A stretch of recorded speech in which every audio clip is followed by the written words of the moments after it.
talk about the project near Roseburg, because that's why we're all doing this, is to make it easier for kids to walk and bike to school. And so, it's just great to hear about projects getting built. And I love that this program is state funding, because I think, especially for rural communities, it's a lot easier for them to deliver those state-funded, non-federal projects. So I know we have a lot of important things on the agenda today, including reviewing our criteria for the grant applications and talking about the racial equity lens that we're just going to be starting to use on this committee. So I'm excited to dig in, and that's it.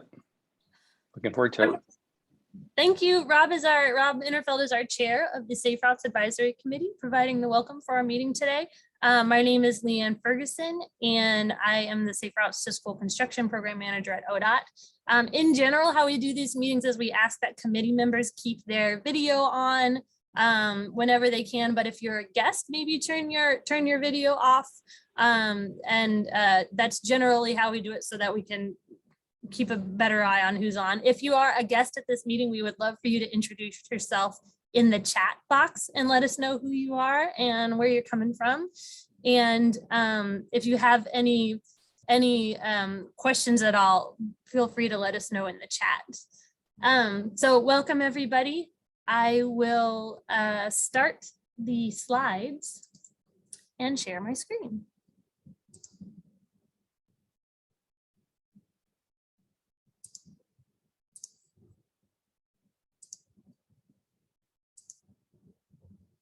Here we go. Welcome to our meeting.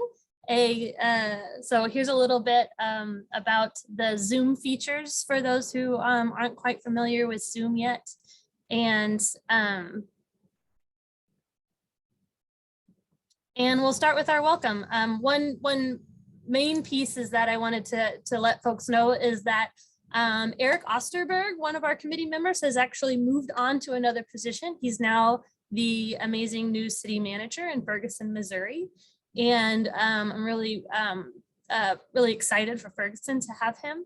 And so we will be talking with this group in January on recruiting, because we've lost two members have moved on, Lawton Elliott DeAngelis and Eric Osterberg, in the last couple of months. And so we'll need to talk about recruitment for the committee, which we will do in January, because kind of interested in changing that up a little bit and getting your input on how we do that. So Rob, your chair, and Carolina and I have been talking about how we might want to do that.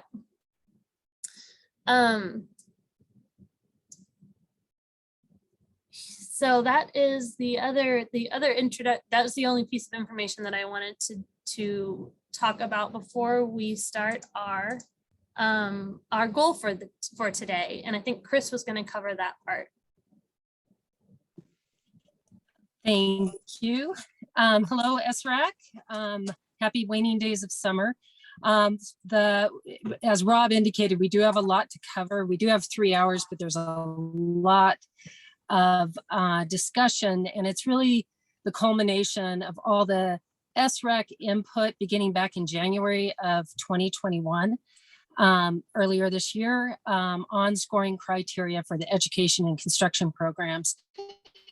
And what you see today is you'll see the results of that, as well as hours of deliberation and discussion and meetings from internally with ODOT staff. So the goal is to reach agreement on these scoring criteria for the two programs. And if we can't do that, then a November meeting is likely to be required. So that's just kind of the context of the overall approach for today. Thank you so much.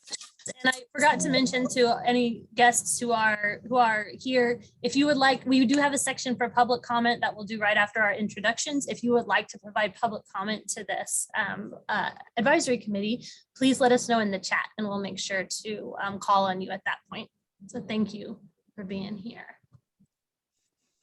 The next thing is what we like to do since we started doing online meetings. We like to do a little bit of networking. So we're going to put all of our SRAC members plus key staff into breakout rooms together with one other person. And when you're in this breakout room, we would like for you to talk to each together about what was the reason you decided to become an SRAC member. And we're trying to learn a little bit about digging into root causes in this meeting today as we have our discussion about leading with race in a little bit. And there's a technique that we learned about in the last couple of months called the 5 whys. And so we kind of want to practice the 5 whys during our introductory activity today. So this is an example of like how you can use just the simple question of why to get to a root cause. It's not a great example for our committee because it's about motor vehicles, but we definitely deal with motor vehicles a lot in our daily life. So the example is to start with a problem, the vehicle won't start, and then to ask why 5 times to try to get to some of the root cause. And in this example, you see that the 5th why they've gotten to the root cause of the vehicle was not maintained according to the recommended service schedule. And I actually would argue in this case, you could ask why a couple more times. Like, why wasn't that vehicle maintained? Oh, maybe we just didn't have enough money to put towards preventative measures on our vehicle this month. Like, there might actually be additional root causes to why the vehicle won't start. But we're going to practice this in a little bit in our discussion about leading with race. So we wanted to give folks a little bit of a chance to see how it works during our introductory activity. Oops. Which, so we're asking that folks, when you get into the room, to answer the question, what was the reason you decided to become an SRAC member? One of you answer that question, and then the other one start asking why, and try to ask why until you get to a root cause. And then if you have time, switch. So I'm gonna have to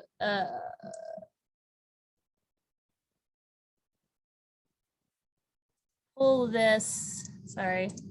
I want to put the question in the chat, or the instructions in the chat.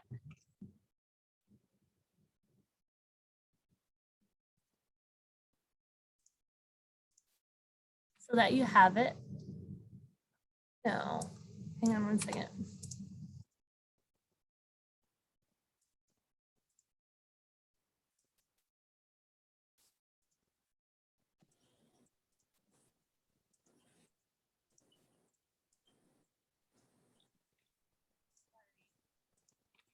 Okay, so the instructions are now in the chat, and Hannah, if you can go ahead and put us in breakout rooms.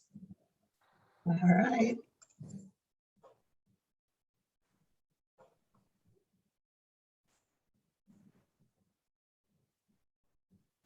You should have, everyone, excuse me, should have been invited to join their breakout rooms except for the guests. Great. Well, maybe we can use this time to, I would love to hear a little bit more about the people in the room. So Lance, I got to hear a little bit more about you. Ryan, I don't know if we've met before, Ryan. I'm Leanne. I did a Zoom meeting with you last spring on our Douglas Avenue project. That's Just right. kind of That's for our right. exploring, yeah. Well, it's nice to see you again. So just want to get, listen in here, get some updates and figure out how we can address this project on the next round a little differently, or figure out changes we can make. Awesome. Dana's back. Hey, yeah, I got into a group with a person who was not there. So I just thought maybe you could throw me into a different group. Oh, sure. Sorry about that. I was just saying. You were with Trevor. Interesting. I will send you. Oh, no, that's not what I want to do. How do I do that? Or I can hang out. It's totally fine. I just didn't want to only myself on the screen. Fair enough. All right, I'm going to send you to room 11. Bye, Dana. Did that work? Yep. Janice, are you around? How are you doing today? I don't know if you've I'm here. I'm just doing off camera today. Okay. It's good to take a break. Nice job. Janice is a City of Portland Safe Routes to School practitioner. Yeah. Is there a question I was supposed to answer? Sorry, Leanne, besides how are you doing today? No, I'm just chit-chatting. Okay. I'm just chit-chatting while all the other members are practicing the 5 whys. I will say that I really like your introduction question to give people experience to practice it later like that. Mhm. That was really good. I will say when I learned about this technique, I had to practice it. Like I got 2 colleagues to like sit with me for an hour and like, okay, how does this actually work? Because like I get it in concept, but it was an interesting concept. Yeah, it's tough. We work with it a bit in our program, asking why we're doing things. And Nicole, I don't know if you're at your computer right now, but if you want to say hi, now's a good time. Hi, Hi. I just miss seeing you guys, and I keep listening to all these meetings while I'm working, and so I was like, I'll log on because then I can see some of my favorite people that I don't see anymore. Right back at you. Yeah, hi Nicole, it's nice to hear your voice, and Janice too. And Ryan and Lance, I actually helped write the grant application for Green Elementary, so it was really exciting to hear that that project has been built. Sounds like you learned some things along the way.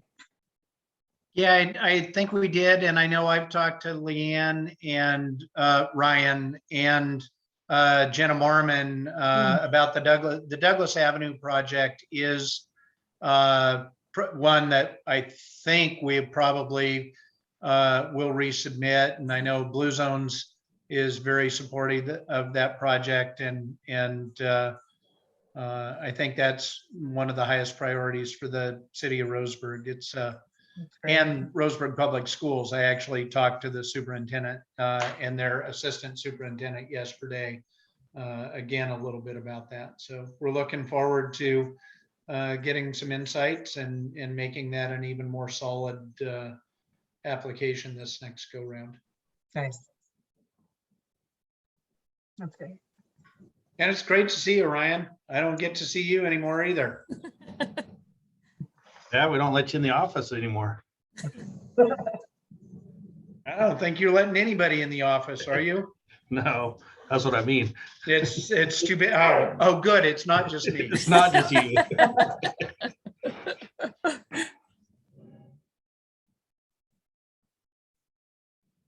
Well, welcome both of you. I'm assuming that neither of you want to give public comment because I didn't see anything come up in the chat, but just let me know. Oh, I have not been keeping good time, but I think it has been 5 minutes. Okay, bring them back. All right.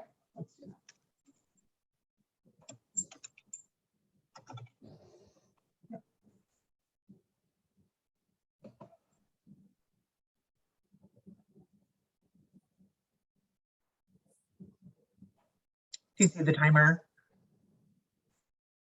Anyway, they had 60 seconds after I see it. Okay. hit that.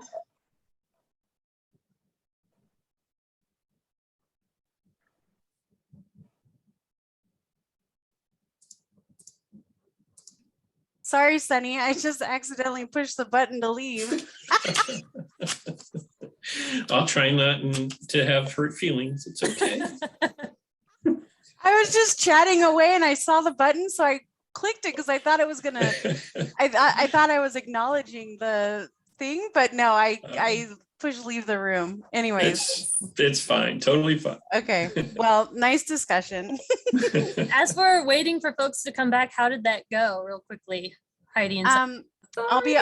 Yeah, I just like left. I'll be honest with you. It's my fault. I ruined it and started talking about something else. So, well, welcome back, everybody. I hope you had an interesting experience with the 5 whys. My first experience with it was also very interesting. And sometimes you can get really deep, really personal, really quickly. And all of a sudden you're like sharing kind of interesting things that you're like, I would never normally share this with in a Zoom breakout. So if that happens, thank you for going with the experience. Like that's actually something that does happen when you start digging into root causes, and sometimes it can bring you to a vulnerable place. So thank you for practicing that. I'm gonna double check that we've got everybody. I think we have everybody back.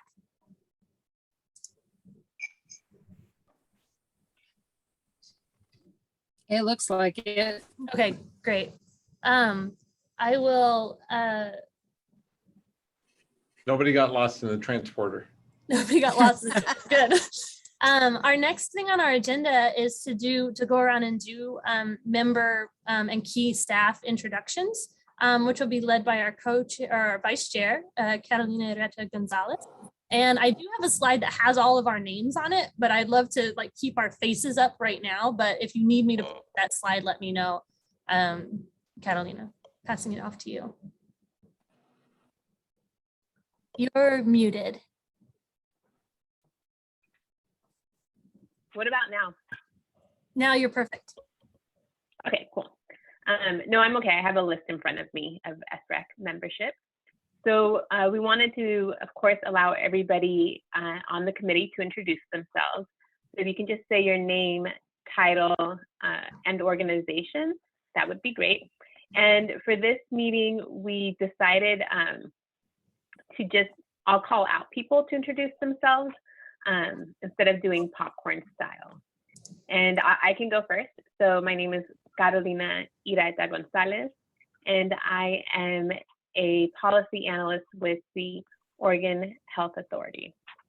And the first person I'm going to call on is Zhao. Oh, Zhao is actually not here. She got married this week. Zhao is in the city of Portland and is newly married. Awesome. Okay. Do we know if there's anybody in like represent or like stepping in for Zhao for this meeting? No, we generally Okay.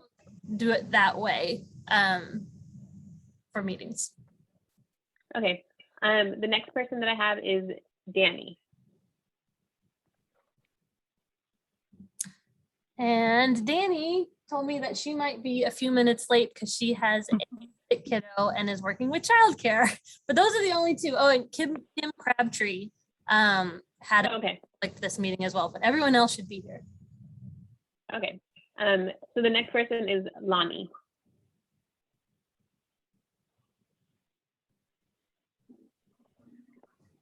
And you're muted.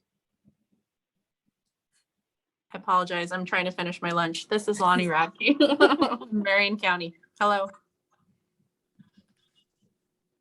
And then do you want to just say your title? Marion County Engineer. Sorry. Yeah, thanks, Lonnie. And the next person is Brian. Hello, everyone. Great to see you. Brian Potwin, Community Options Executive Director. Thanks. Luis.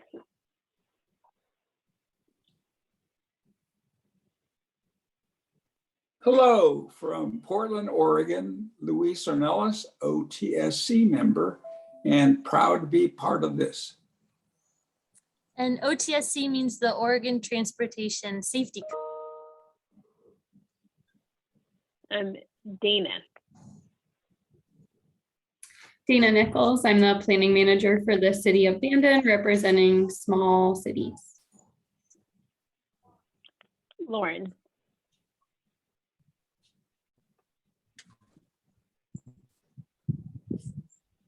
Lauren Morris, Mobility Program Coordinator for the Coquille Indian Tribe in Coos Bay. Noelle. Hi, everyone. Noelle Mickleberry. I am the Regional Safe Routes to School Coordinator at Metro, Portland's Metropolitan Planning Organization. Nice to see you all. Rob. I am Rob Interfeld, Transportation Planning Manager for the City of Eugene and a League of Oregon Cities rep on this committee. Mavis.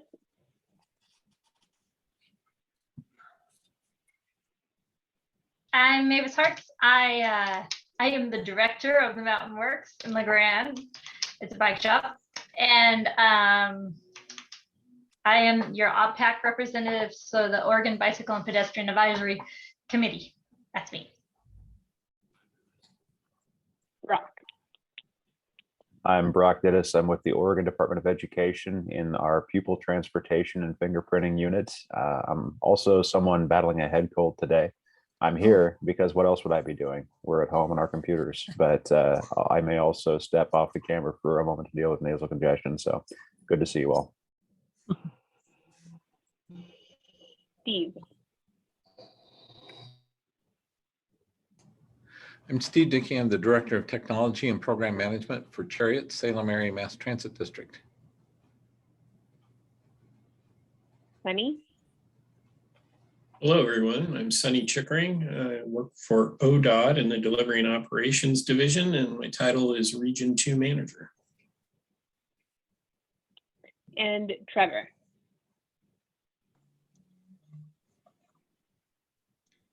How do you think I'd have this figured out by now? Dana, I am so sorry about that. Like we get thrown into a breakout room and then my boss comes in and I got to shut down and I'm like, we're going to wrap this up. And sorry. Anyway, hi, everybody. Trevor Arnold, Deputy Chief of Police for Medford PD in Medford, Oregon. All right. And I think that's everybody on the committee. I believe that ODOT staff now will introduce themselves. I can lead us through some of the key ODOT staff for this committee. I already introduced myself, so next, Heidi, would you introduce yourself? Hi, everyone. Heidi Manlove. I'm the Education Program Manager, and I just want to thank you for all your time today. I know everyone's busy, and we have a lot on our plates already, so I appreciate you being here. Tracy? Hi, Tracy Pearl with the Transportation Safety Office of ODOT, and I work with Heidi on the non-infrastructure education side of Safe Routes to School. Susan? Agreed. I still haven't figured it out. My name is Susan Pfeifman. I work in the Public Transportation Division at ODOT as the Strategic Investments Manager. And well, Hannah is our behind the scenes person today. Hannah. Hi, everyone. I'm Hannah Dekapal. I'm with Alto Planning and Design, taking notes. And Chris. Thank you. My name's Chris Watchie. I am the facilitator with the SRAC, and I am a principal with Cogito. And just a comment, Carolina, congratulations on your new baby. Welcome back. I was also going to say that. Welcome back, Carolina. Sorry, stole your thunder. Oh, thank you. I think, yeah, you can hear me. Yeah, thanks. I had the baby at the end of May, and so I just got back from maternity leave last week and I'm slowly catching up. And he's home today because he had a little cough, so I decided to keep him home. So you might hear him in the background. Yeah, but happy to be back. If he makes an appearance, I would not be sad about that. Gonna say that out loud. We also have a couple of other ODOT staffers. Marcia, did you want to introduce yourself? Marcia's my boss. I did. I just had to find the buttons. Michelle Hoskins. I'm the Policy and Implementation Manager for the Public Transportation Division. So Leanne and Susan and I are all on the same team. So welcome everybody. We're glad to have you here. I will gosh darn it. None of my buttons are working today. Right. I will pull up the screen share.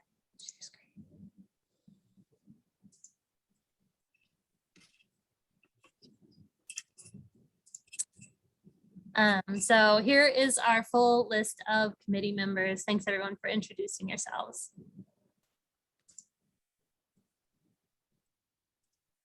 I'll pass it to Chris to give us an overview of our meeting today. Okay, thank you. As is with most meetings, we have a little bit of business to take care of, and this would be the July meeting notes. It does not appear anyone has signed up for public comment that I can see. Maybe Hannah can check as well. We'll then go right into why lead with race. And if you remember in July, we started the first part of this discussion, and now we're going to be following up with the second part of this discussion. After that time, we'll have a break and then get into really what the the goal of the meeting is, which I've already gone over, which is really to look for an SRAC decision on the scoring matrices. And as is always the case, a wrap up and then a check-in with SRAC members. And again, on the check-in, if we're running late, you can put comments in the chat box or follow up with Leanne later. So that's what we have in store. We'll have a break. I'm assuming it's going to be in about an hour, 45 minutes or so for that. So we'll be monitoring that. Okay. Thank you. We'll start with the SRAC business.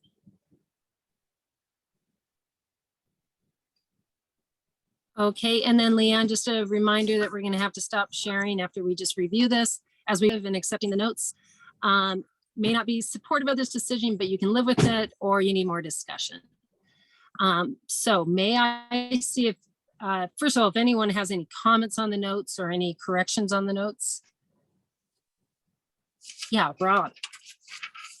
Yeah, on the last sentence of page 7, it says equity is somewhat further along in terms of having a rubric. And I wonder, was that what was intended to say?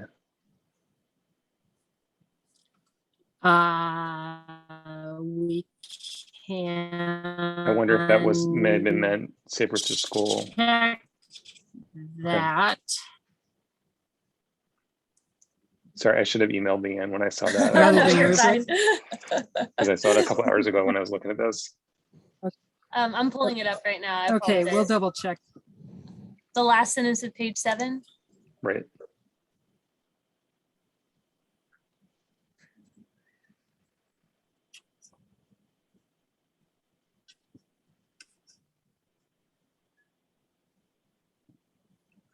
Can you read the sentence one more time? Yeah, it says equity is somewhat further along in terms of having a rubric than the ODOT as a whole. This was like the section on equity. The equity office update. Right. Yeah, for It's whatever. under SRAC discussion. Sorry, go ahead. Okay. Got it. So the question was, how is Safe Routes to School doing with equity as compared with ODOT in general? And what the notes say is Safe Routes to School is thinking about race, income, geography, et cetera, impacts how youth get to school. Equity is somewhat further along in terms of having a rubric than ODOT as a whole. So like basically how we're doing equity in our scoring criteria is a little bit further along than kind of how ODOT as a whole is doing equity. But just a little bit. Like I feel like we've been about a little bit longer than ODOT is. Okay. So we can clarify that sentence, but that was the intent behind it. Okay. I actually think, I'm sorry, this is Heidi. Isn't that what Nakatra said? I have it. Yeah. That's what Nakatra said. She was basically answering that, like, actually, Safe Routes to School is actually a little bit ahead of the game in terms of equity, having equity rubric than ODOT as a whole. So I remember her saying that. Does that clear it up, Rob? Yes, 100%. Thank you. All right. Any other comments or corrections or clarifications? And if not, warm your thumbs up and may I see? Okay, yes, yes, yes, yes, yes, yes. All right, I'm seeing lots of thumbs all the way through. Okay, with that, the July minutes have been approved. Thank you. All right, may we go back to your screen share? Thank you. As I mentioned, we have not seen anyone sign up for public comment, so we can move on to the second part of Why Lead with Race. Great. Yeah. Awesome. Thank you, everyone. So as Chris said, we have been talking about leading with race for several months now, since we decided to include race as part of our leading with race as part of our guiding principles. So I wanted to give a little bit of history of how we got here. from 2018 to now. So we have a set of guiding principles that our committee uses that we built off of from a rulemaking advisory committee that was created when the Safe Routes to School construction funding started. We use those guiding principles to prioritize or to fund 24 construction projects. We've updated the guiding principles and then used them to fund education grants, as well as 43 more construction projects. And then this year we decided to revisit our guiding principles again and ended making a few changes where formerly we talked about social equity, and we updated some of that language to be around addressing transportation disparities, as well as decided to add racial equity as a sort of overarching an overarching value that we would like to work on in all of our principles. So, so we've embarked on a learning process. So we are leading with race, and we're learning as we go. And this has been a real journey for staff as we're learning what this means for our advisory committee. So we've done some homework from the Government Alliance on Racial Equity, GARE, and they have some definitions for why lead with race in government.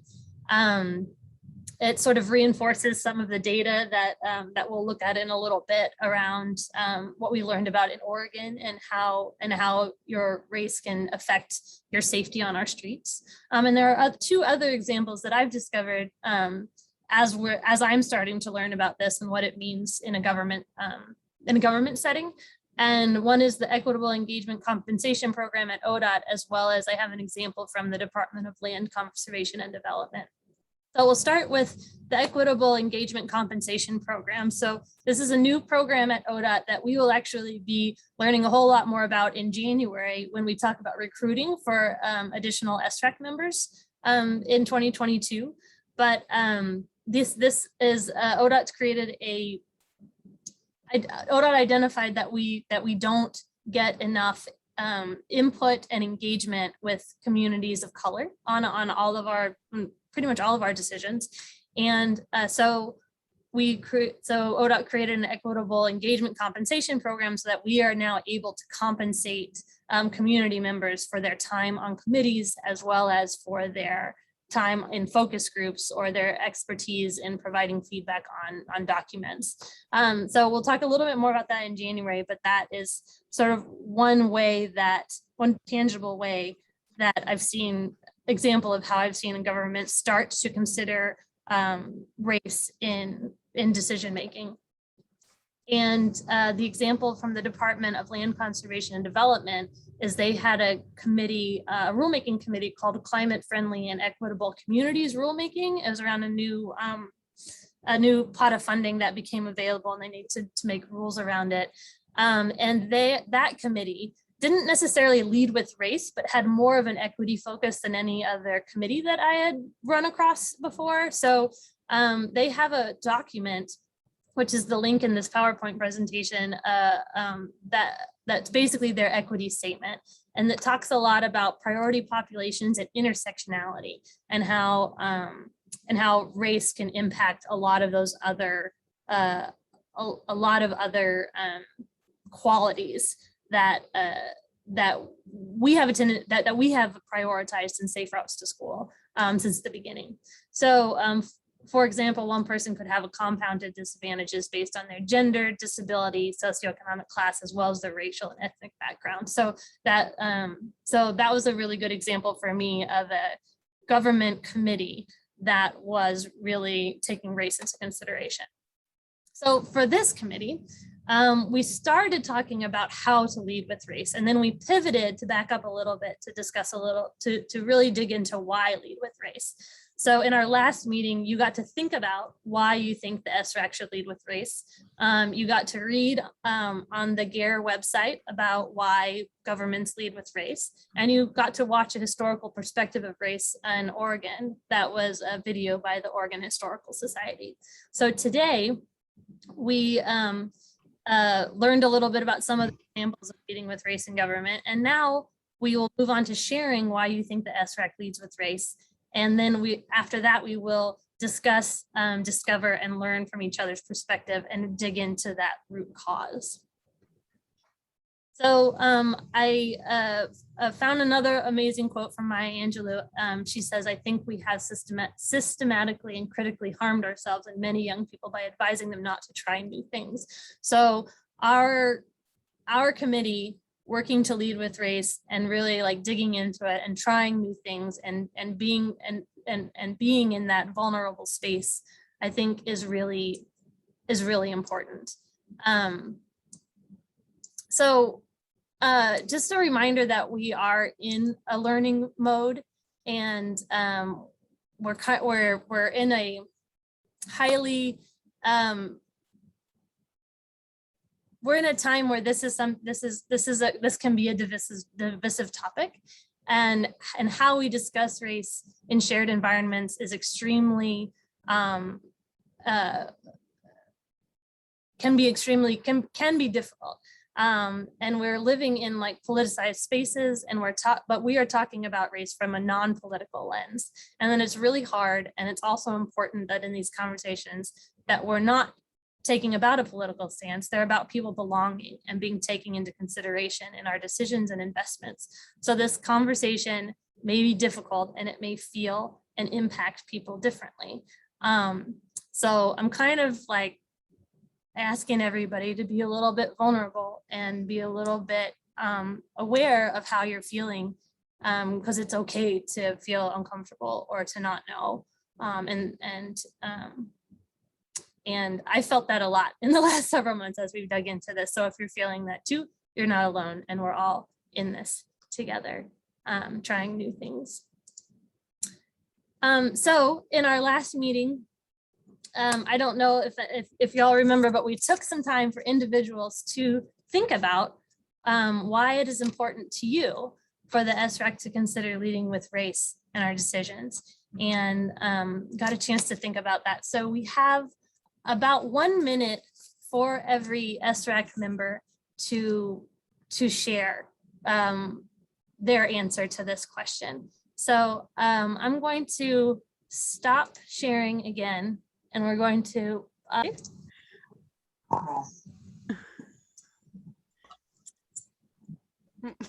and if you are a committee member and your camera is off and you're here, if you could go ahead and turn your camera on for a second, just let us know you're back. Hey, Lonnie. Looks like Luis is back. Trevor's back. All right, great. I think we've got Hannah, are you back? Yes, I'm here. All right, awesome.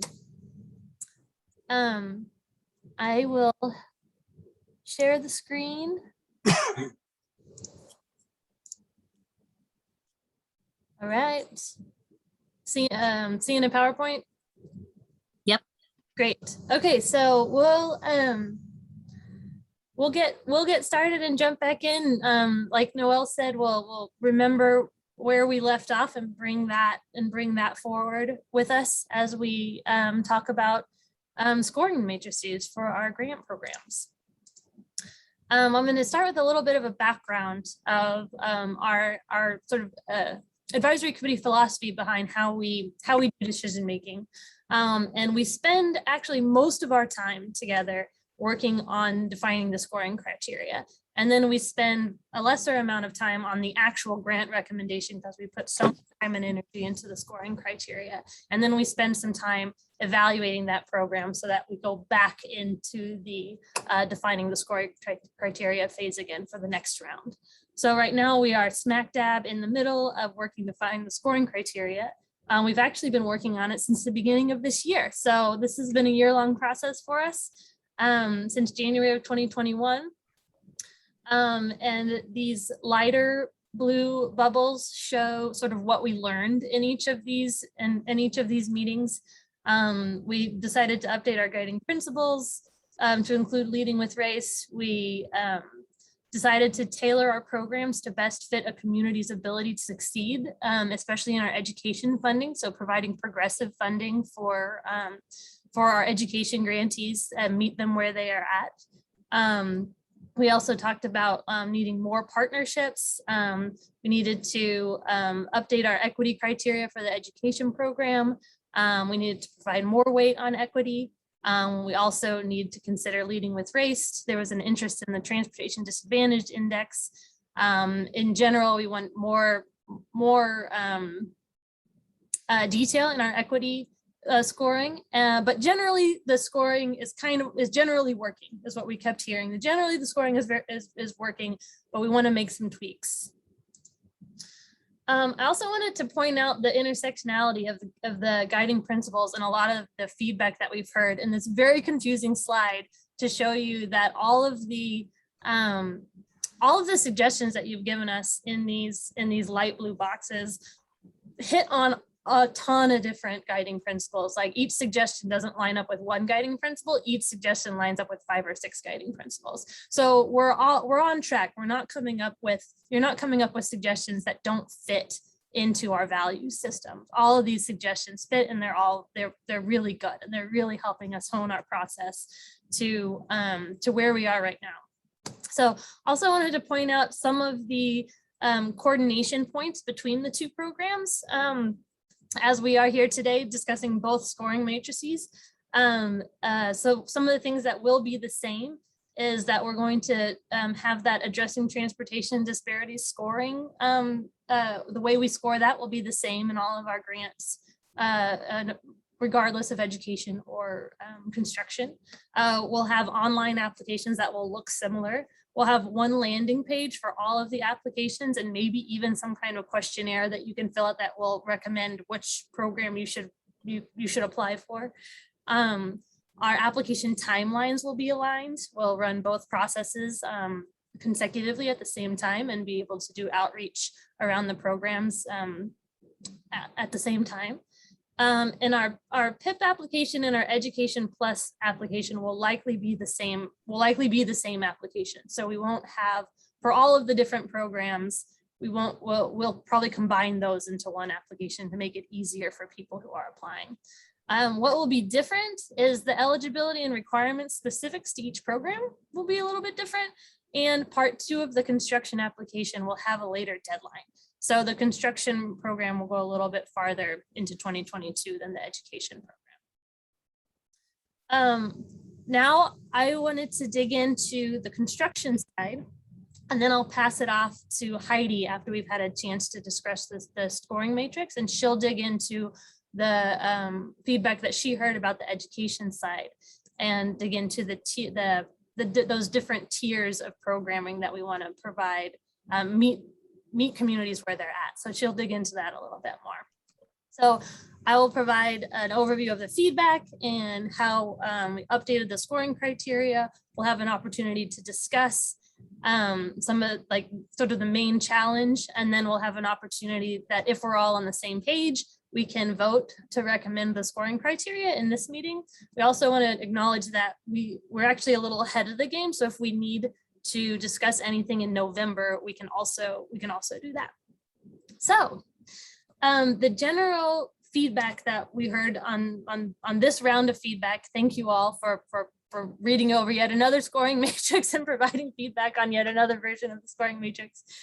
In general, folks feel like the changes that we made from the last time aligned with their suggestions. We had some requests to provide more guidance around serious injury and if that's aligned with sort of an ODOT definition of serious injury, like a little more detail around that. We're looking for clarity on the transportation disadvantage data. Some of the transportation disadvantaged were in one cell, data were in one cell, and it was like either this or this. And so we heard that was a little confusing, like separate them out. Highlighted that the SREC lenses are optional, making it clear that the $2 million maximum per entity is an optional lens that the SREC can put on. So we updated some language and you'll be able to see that. Focusing on outreach to underserved communities during the public process. I've got a suggestion for how we can do something around that. And that the PIP will likely be scored similar to the way the Education Plus application will be scored. And so that's like the PIP is our planning assistance program. and our Education Plus program, which at one point we were calling PIP Plus, but it actually makes more sense to call it Education Plus. So when I say Education Plus, that's what I'm talking about. Like those will likely be scored more similarly in this round. So those are all of that's a lot of the feedback that we heard. The main discussion question that I think we have for today that I'm going to need your help on is some of the data that we want to use for scoring might be hard to find due to changes at the Oregon Department of Education. In that some of the things that we heard that we would like to score or score again and are now looking for that data set, it's hard to find it, and it's hard to find it in a way that we can share it, and it's hard to yeah, I'll leave it at that. What I've learned is that the first time we scored construction projects, we found data in a certain place and in a certain way from the Oregon Department of Education, and that was great, and we used that. And then the next round that we did, there was a different set of information shared in a different way, in a different format. And so we're like, oh, great, we'll update things and we'll use this. And now the third time around, I'm starting to see a pattern. Each year, or each couple of years, there's a different way that data is collected and processed and put out for the public. And so that this might be an ongoing thing where each time we do this, we need to reevaluate like what data we can find, how we find it, is it easily accessible for people to be able to fill out the application. So my recommendation is that I suggest that if data, that we continue looking for the data. Right now, there's a couple of data sets that we still haven't found. And we continue looking for the data and see if we can clean it up and see if we can make it readily available for applicants. If we cannot, I recommend removing that from the scoring criteria. The other option is we leave it in, and we could say, well, we haven't found a clean data set for this that's easy to share, but you can look for it locally, and you can answer this question when you find that data locally, and you can provide backup for where you found it. That's the other option, is that we can keep it in even if I can't find a statewide data set that's clean and easy. So that's what I would love. I'm going to pass it over to Chris right now to facilitate a discussion, and I will turn this screen off so that she can do that. But that is the discussion that I would love to get your input on today right now. Okay, thank you. So if folks want to use the chat function, or just raise your hand so that we can be sure we are hearing from you, that would be helpful. So the issues that Leanne brought up is that the data is not readily available. Do you include it? Do you not include it? Do you ask for local resources? So let's open up the discussion here. Do you agree with that approach? Or there's concerns about it? And I'm having a hard time seeing hands raised. Rob, do you have your hand up? You do. Okay, Rob. I just literally just raised it as you were saying that, so I don't know if I have it up. But anyway, can you? This feels a little abstract to me, and maybe I missed this, Leanne. But is there a particular example or two you can give of which criteria we're talking about, where the data may not be readily available, but there might be an interest in having more information? Yeah, so the three data points that that has been harder. So here's the story. The last time there were these great school report cards that were created for each school, and it was a very easy place that I could send each applicant to. It had the free and reduced lunch rate, it had all the demographic data, it had every English learner, which is how Oregon Department of Education classifies ESL. There's a slightly different definition, but it's basically the English as a second language learners plus some additional. So the English language learners, and it was all in one place. So it's very easy for us to point applicants to it and to fill it out. So this time they don't have school report cards like that any longer. Like they do have a school report card, but it doesn't oh, and there was also the chronic absenteeism data in that school report card. It was all there. It was a one-stop shop. It was amazing. This time around, there are school report cards, but they're very different. They are telling us different information and not breaking things down in the same way. So it means that we need to find the source data and then be able to share that in a simple way. So finding the source data has been a challenge due to many different reasons. So the data that I'm not sure that we would be able to find and share in a clean way is things like ever English learner, students with disabilities, and chronic absenteeism. So those, as well as actually school attendance boundaries. So those are some of the things that I would love your take on, like if we can't find a clean data set that we can share in a way that's easy to access as an applicant, should we remove those questions? Which at this point, it wouldn't be a huge, it wouldn't mess up the scoring very much because we have more things that we'd like to score than we have points. So for example, right now, in one section, there's a total of 15 points available, but you can get that 15 points by doing 5 different things. And a bunch of combinations of those things will get you to 15 points. So if we remove some of those things, an applicant could still get 15 points. It would just be through less options. I don't know if that, or fewer options. I'm not sure if that quite makes sense. I see 4 in there: ever English learners, non-white students, percent of students with disability, and Native American percent. Are those, that's what I see in the spreadsheet you shared, is those 4. Native American. Chronic absenteeism. I had taken out chronic absenteeism. Someone recommended to put it back in. So the reason why I had taken it out is because it's not being really tracked right now. And so it's not an easy data set to find and access easily. But so we do have we have the non-white percent and the Native American percent, though. Those are available. We should be able to find the demographic information pretty easily and share that out pretty easily. Well, that's important. I mean, if we're talking about leading with race, it seems like maybe making those more prominent as part of that 15%. This was just one thought. Yeah, Mavis.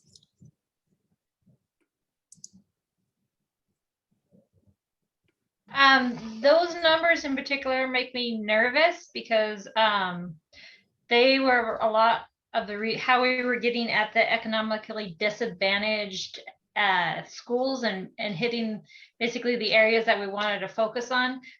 Those pieces of data were the ones really driving us to those individual schools.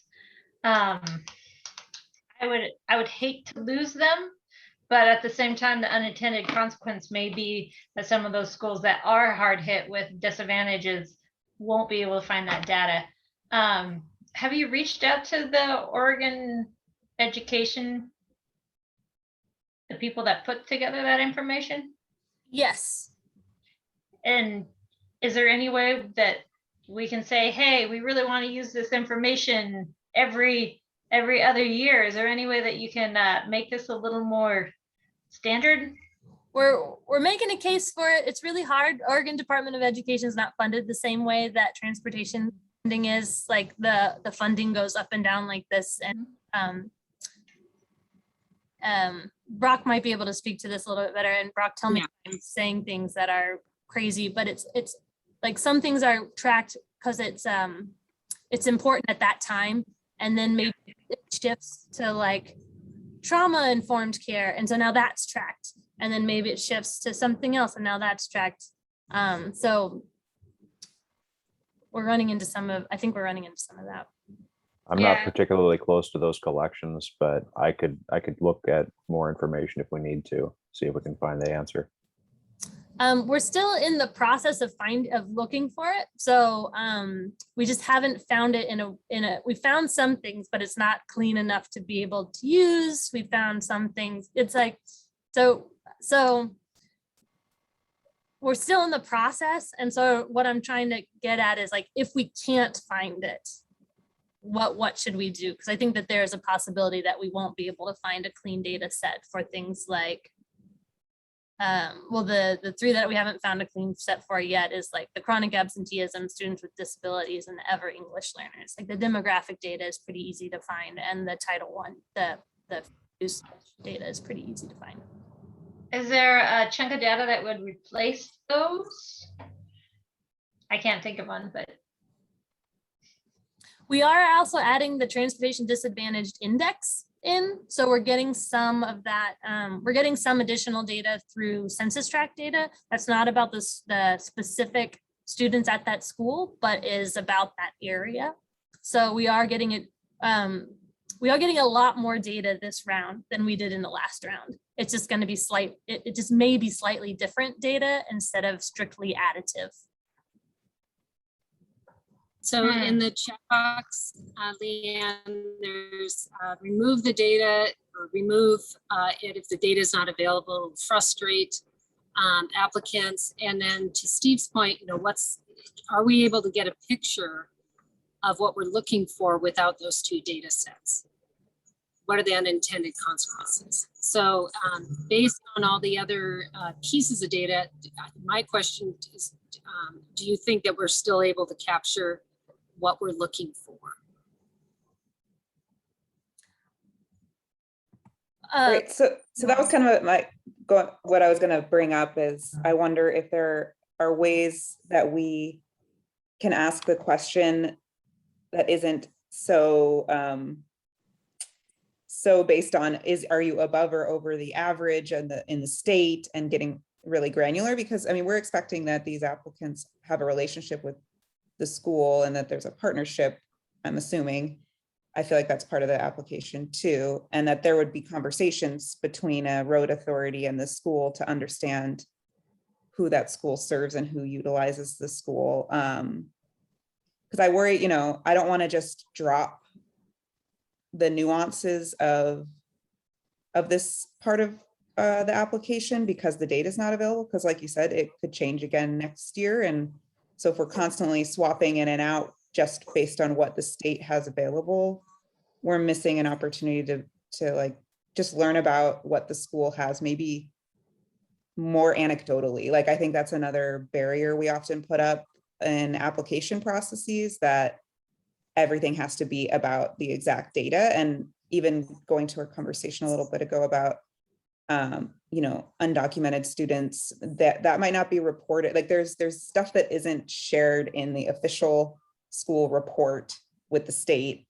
based on what people are comfortable sharing or not. So if there's a way we can incorporate some more about the school from the community itself instead of just a statewide data set that gets to what we're trying to do. Because I also believe this is the only question we have related to students with disabilities. And if there's something there that's not just about the data, but something about the impact of the project, I don't know. Just feel like there's a way to capture it that doesn't make us rely on an ever-changing data set. I think the way to make it, if we want to not rely on an ever-changing data set, would be to just use demographics and free and reduced lunch. I just think that takes a lot of nuance out of a Yeah. school community. We could also do graduation. I think we could do graduation rates and kind of get at, well, chronic absenteeism is a step ahead of graduation. Like that's so we could kind of like skip the chronic absenteeism step and go directly to graduation rates, and that might be an easier data set to find. You wouldn't be able to find it for a specific school. It would be for like the high school cluster, but it would be close.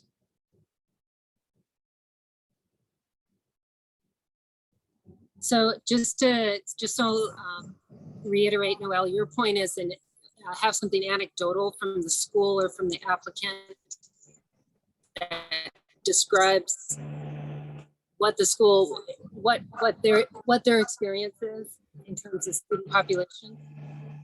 Did I capture that well? I'm suggesting maybe we look at what we're trying. Why are we asking this question about data? and what are we trying to learn about the project and the community. And maybe it can be a little less tied to a specific statewide average and more about how the applicant can share about, I don't know. I honestly don't know what the right mechanism to do that is, but that maybe, yeah, maybe for one school, it is graduation rates is really important. And they've learned that transportation is a big barrier to graduation and they can share that. That might not be like reflective in a over under percentage, that's all. And that can be, finding that data can be a barrier, and maybe there's a way for us to still capture the nuance that we're trying to do. And what are your thoughts about that? Lauren's hand is up, and I'd love to hear. Oh, okay, sorry, Lauren. What Noelle was saying, I think it is important to capture that data, but to maybe, like I said, I don't want to scare off anybody. I know when I fill out applicants and they're asking for stuff that I have no idea where to find it, I feel like I may not qualify. So putting it in a way that somehow explains to them or lets them know how important it is for the grant process and for the future of the, the grants and that sort of thing, but also that that it's not going to have any bearing on their scoring or, their denial or acceptance of their application. So it's more of an informational thing than a criteria for applying. So tell a story, an anecdotal, tell a story about possibly your school. I heard it a little bit differently. I heard like maybe collect data, but score on it. Okay. So I'm interested, Lauren, if that was what you were saying, or. Well, I mean, include the questions that you were going to include anyhow in the application, but just in a different section with the understanding that it's not going to affect their scoring. But we really would like this information, especially for the future, and that it may affect the scoring in the future. If we can collect this information, give them an incentive to actually do it so they don't pass over the page. Does that make sense? Maybe I'm misunderstanding what we're doing. Are there other thoughts Steve's people have about this? Steve's got his hand up. Yeah, Steve, let's hear from you. Yeah, I guess probably my only thoughts that I would add in this is if we do allow for optional information to be included, optional data or stories, we really need to craft it in such a way though that it doesn't lead to the temptation for committees across the state to go, or locally, and then this committee, but locally to go, oh yeah, but they went the extra mile and provided this information, especially if it is data that's not maybe either easily achieved or consistently sourced. And I think that's probably even a bigger issue, is the potential that you get data that is not clearly defined so that you have an ability to compare apples to apples. And in some cases it appears to be an apples to apples and it really isn't. You can actually end up harming really viable projects because either they couldn't get a source or because what they presented didn't fit the guide. So, I would hate to see something that sounds good, but then inadvertently preclude somebody from being successful in getting a project through.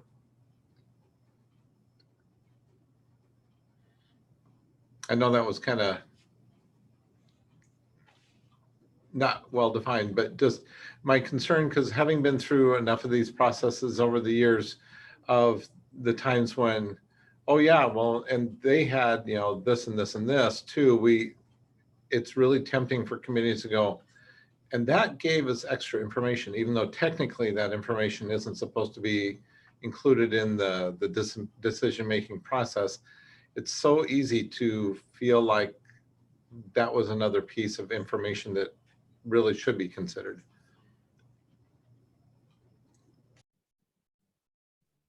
I actually have a similar concern with just like anecdotal stories of so this community is telling this story because they know this story, but I know this community over here also has the same story. They just don't know it. But me as the application scorer knows that these two communities should be the same, but because of the ways that they answered the questions, I have to score this one higher than this one. I don't know if that makes sense, but I've had that happen to me before when scoring other applications that have an equity question in them, where one is well written, so they get the points. The other one is not well written, but I know it's there and I can't give them points because they didn't write it down.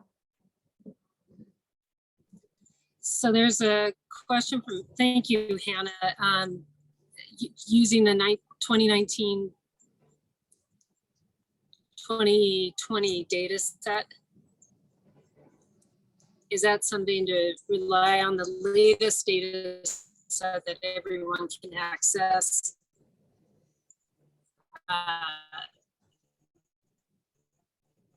Cost, or is that too much time passed to accurately reflect the school environment? So I suppose that's a question to the committee and Leanne, right? Chris, your audio was real slow for a minute and then sped up at the end. I don't know if I got the question. Can you look in the chat box for Hannah's comment about using an older data set?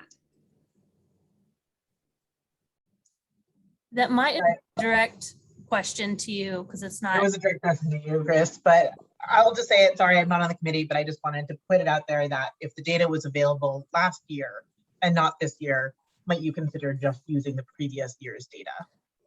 I think that we could, but if it's not going to be something that's gathered in the future, it feels like it's possible to use old data. For example, the school attendance data that we have access to is from 2016, and it's not up to date, but it's as up to date as we can get. We're still not sure if we can share that in an easy way. So that one might be complicated, but that one would be one that you probably could find out locally. Like I feel pretty comfortable saying like, ask your principal if this is within your school district boundary and have him noted in their support letter. And if, I feel like that one we can probably get at other ways easily. Rob has his hand up. Yeah, I mean, I guess I feel a little conflicted on this. Like, I agree that qualitative data is valid, but I also agree with what Leanne said about just that people could be more skilled at writing, and then there could be a disparity just in that. Also, I wonder if we were to look at the things for which we do have data, like Title I, the TDI, race, and percent, well, non-white percent, but then also Native American percent, like how much would that deviate? Look, would the districts that have the highest scores for that, or the schools also be the ones that have the highest scores historically? Like if we look back for absenteeism, for percentage of students with disabilities, like how much do those correlate? We could, that's something that like an academic could look at. Obviously we don't have the time for that, but somebody could look at that and tell us how closely they deviated from each other. I can't tell you the exact numbers, but I know it's high. I know it's high because we did a lot of the chronic absenteeism analysis when we decided to use that data set the first time, and it's really high with income. High correlation. High correlation between chronic absenteeism and those highest 90 to 100% of students eligible for free and reduced lunch. Like there's a very high correlation there. And that, when you say and that correlates with Title I and the percentage. Right. Exactly. So correlates with Title I and income. Okay. So I mean, I don't have a lot personally. Like I feel relatively comfortable with going with the data we have, because I think it'll rise to the top, the districts, the schools where students face the most disparities.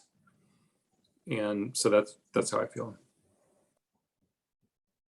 And again, we're still looking. We might be able to find it. We might be able to clean it up. We might be able to share it. We haven't been able to get the responses that we needed in the time frame for this meeting. So we're still in the process of finding it. So there is a possibility that you could have these data sets. Yeah, ever English learners and students with disabilities is fine. Find those and then share them in a way that is accurate and easy for applicants to find. So in the event that that's not available, just so we can move the conversation forward, is the committee okay with moving forward without those data sets if they're not available for everyone, in a sense of ease of application as well for the folks applying for the project? Are people okay moving forward without including those data sets if they're not available? So did I get just a thumbs? Do we need to talk? So Leanne has some direction from the committee. Move forward if the data set is not available to all. Could I see your thumbs? Yes. Yes. Can live with it. It's not ideal. Any down thumbs? I have some more questions. I feel like I have questions about whether there's not a statewide data set, if we've talked to any school districts. I feel like you and I would be good to have a one-on-one sit down if you've got some additional people to potentially reach out to try to find them, or any ideas for how to. Well, sure. Yeah, it'd be great if the committee though is deciding now that we want to remove it, then right. I guess that's doesn't matter too much. But all I'm saying is I wonder if there's more questions to ask of different folks before removing those entirely, just because at the moment we don't have the data. So I think the caveat here is if the data becomes available to include it, but if it's through perhaps your resources or the folks that you may know, Noelle, but if it's not, is the question, can we move forward with the scoring criteria without those data sets? And I think everyone could live with it, but I didn't see your response, Noelle.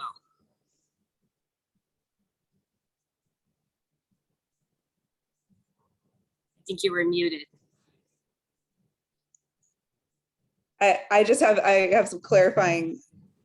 I would be supportive of, if it's not available, exploring more options of how we gather information about the school population versus just saying if we don't have it, those pieces are removed.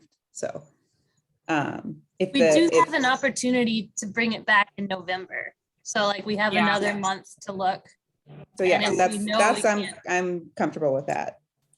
Okay, so we're going to pause on this decision and come back and revisit it when we have a bit more information, more exploration has happened. That's fine. Okay. And I think we're ready to move on.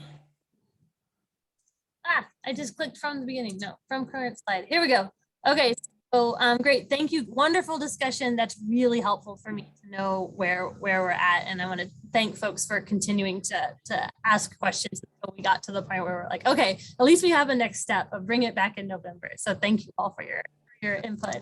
I did and if I could just highlight one quick thing, sorry, Leanne, but I just want to say this is, and well, this conversation is indicative of what Noelle brought up. Let's make sure that we're truly implementing the discussion of leading with race, and with some of these pieces that may not be there, as well as some of the transportation disparities. So I think this is great. Yeah. So also, we'll circle back into it. I don't want to rush it. So the next couple of slides were of like the minor tweaks that I did to the scoring criteria based on your feedback. but I'm not going to actually spend a whole lot of time here since I have time to send this back out to you and you can actually look at it a little bit more. And so we can get to Heidi's presentation because she's got also a discussion question for you. So just so you know, I'm going to send this out to you. You'll have a chance to look at it, but that we some changes to the scoring criteria based on your comments, and this will come out to you in an email like right after this meeting, so you'll have a chance to look at it. And we're going to zoom forward to Heidi asking you important questions about how she can move forward. Hi everyone, thank you. So we'll kind of shift into the education side of the scoring matrix. And just in review of the folks who submitted their homework back to us, the good news is everyone seemed to feel like these tiers fit the community's suggestions on moving forward with more equitable funding pathways that would kind of break up our funding, where before previously it was just one wide open call for every agency, eligible agency, to apply, regardless of where they are in their Safe Routes to School programming.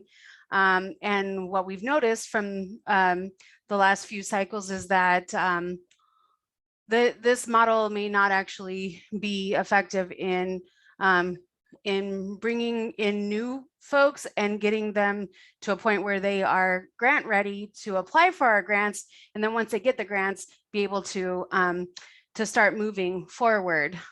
So in terms of thinking about equity within Safe Routes and with all the regions in ODOT regions, we're trying to find a way to make the funding pathways a little more equitable while still trying to think about the diversity.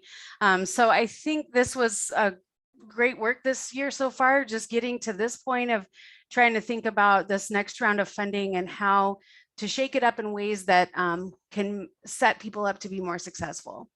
So given that, I think the tiers are starting to get to moving toward that. Some of the suggestions on the scoring criteria in terms of how many points, or not how many points per, or percentage of points per area, but what would be included in each of those tiers. And so in general, folks mentioned adding the equity accessibility scoring to all tiers. So we already have the equity of the students that are being served, or the community that's being served, and that's a straight 40% across all of ours. But talking about the goal of the program to incorporate some equity accessibility, and I thought that was a great point from you guys, and so I added that into our scoring of all three tiers. Also, folks mentioned adding requiring staff positions to be scored in all three tiers. And I didn't quite have that set up in all three tiers, mainly because the more advanced programs tend to have dedicated staff. That's how they've become advanced. And so I kind of focused on what would keep them more sustainable since they are advanced. So I'll show you some of that, but I did take that into consideration with changing some of my scoring.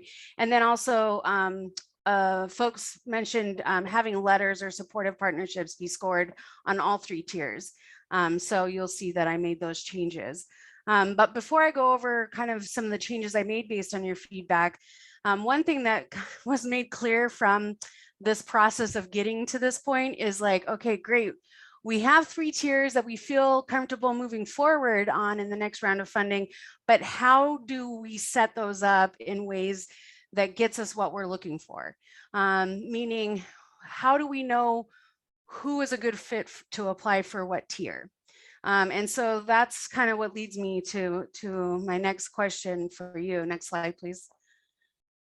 So in terms of thinking about this, it got a little complicated for us. Leanne and I and Chris, we thought about this in terms of, okay, how can we set up these requirements for funding tiers so that we can ensure that people that apply for tier 1 are competing just with people that that belong in tier 1. People in tier 2 are competing just with people in tier 2 and tier 3. And so starting to think about like, okay, how do we set that up so that people are applying for what fits within these tiers, became a little messy. So we asked you guys, what is an advanced program? Because we were thinking like tier 1 would be beginner.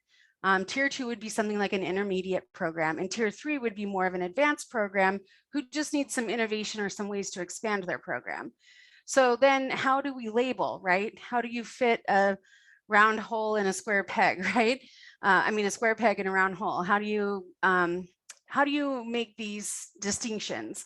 And so in thinking about the application and how we're going to set that up so that people know what they're applying for, we need to have something that's pretty standard in terms of for them to figure out which tier they're applying for.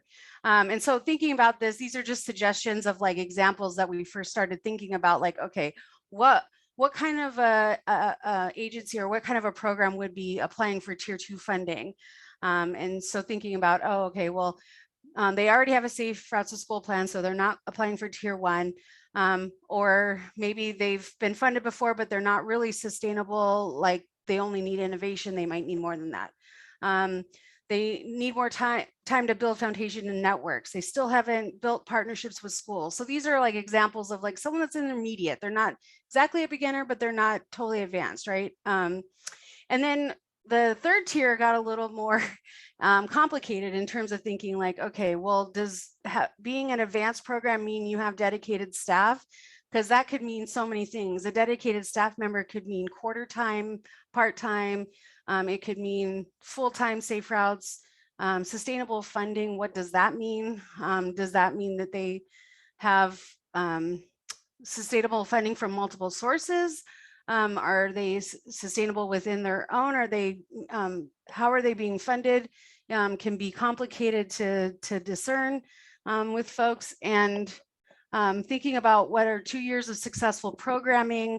Well, what is successful programming to one program may not be to another. So just kind of trying to explain to you like how complicated this got in terms of us thinking about these tiers. So, so given that, I came to the determination from all of this is like, what are we really trying to get at with these tiers, and how can we make it not as complicated, but still have these tiers work in a way that makes it more equitable, right? So, so I'm thinking about this. So our next round of funding is for 2 years, we determined. So for federal fiscal year 23 and 24. So we have $1 million each year. So this would be $2 million total for safe routes for these 2 years. So we've determined earlier in the year that 50% would go to competitive grants and 50% would go to statewide. So in thinking about that 50% for competitive grants, it turns out to be about $500,000 a year. So in thinking about how do we, how much goes in each tier. So I put these as a roundabout of just like where we are placing our emphasis on. So the 50%, just to remind you, for statewide services covers a whole breadth of things that we offer to people who are funded or not funded. This is offered statewide, whether you're funded or not. So statewide walk and roll programs, the Jumpstart bike fleets, the train the trainer programs, and then funding our regional hubs. Also the building of statewide services like our neighborhood navigator curriculum, funding campaigns, education materials, funding our website, and just the overall program management. So in thinking about this and trying to do all these tiers within those parameters of this 2-year cycle, that brings us to the tiers slide. So this is how I'm proposing to move forward, given how complicated the tier requirements would be in this application process. So I'm thinking on the left-hand side, we have the Education Plus grant. So this is the beginner grant. So for the 2 years, they would have a max of 150,000 granted to them. About 50,000 of that will be their first 6 months to a year of consultant services. And so this is a change to previous cycles in that we're offering this as a way to get them going in building a project PIP that is focused on education and kind of leads them to that point where the consultant can kind of help them start to gain where they're going to house the coordinator, how are they going to build an education program, what are they going to do, what do they need to, what kind of networks do they need to build to get this off the ground. And then the second year would be them actually hiring hiring folks to maybe be assistants or to help with the process to get them moving in the right direction of an education program. So this is rather than just giving them a grant and having them do all that on their own. We have a consultant to kind of start them off on that process and get that Safe Routes to School plan for them so they can be successful in the years ahead. So that's our first one. And so this would be agencies who basically don't have a Safe Routes to School program. So new folks or folks who haven't had Safe Routes to School in a long time in their area and they want to start back up again. So we're looking at, with the funding allocated, about 3 to 4 grantees that would be awarded this Education Grant Plus. So moving into the second tier would be $100,000 total for the 2 years. And this would be those intermediate folks who already have an idea, have a plan. They've already maybe been working on it for this last round or for a while, but they're not completely sustainable or have other funding sources. So they would be more reliant on an ODOT funding grant to kind of get them to that advanced level where they have some additional funding of some sort. And so the way to keep that for folks who are in that intermediate programming level, thinking about, okay, the complexities of like who would fit in there. To me, one thing that was clear was that if you have funding over and over and over again, you tend to be a more successful applicant for the next round of funding because you have some under your belt. So in thinking about this, what would be the requirement? One is agencies who have been funded 2 or more times in the last 3 funding cycles could not apply. And this kind of puts us at that sweet spot, I guess, of an intermediate folks who have been funded before once within the last couple of cycles, but not all 3 cycles. And so thinking in terms about the advanced folks who have been funded or have been running on their own without funding for a while, but just want to innovate more. So this brings us to the $50,000 total max. So the $50,000 could be spent in 1 year or 2 years over the course of 2 years. So this could be any agency with an established existing program where they just want to innovate or expand, but they're not dependent on our funding in order to keep their program going. So this would be more of that advanced funding. So we're looking at potentially funding 3 to 4 grantees per tier.